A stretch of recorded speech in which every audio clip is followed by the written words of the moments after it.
Woke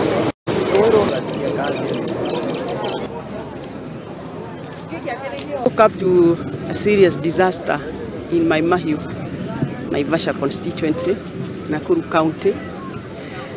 Operations have been going on. Trees are down.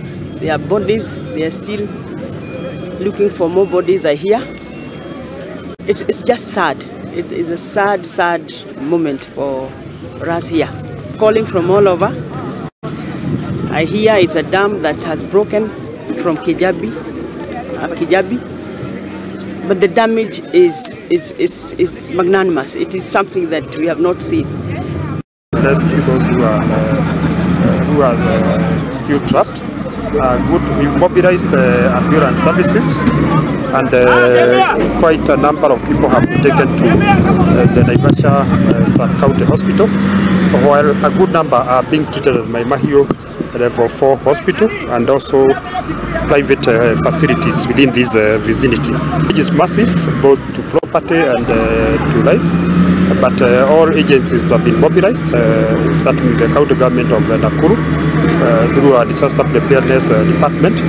Kwamba all our stakeholders in the private sector watusaidie na the ambulances. So far wenye wametupatia tunashukuru.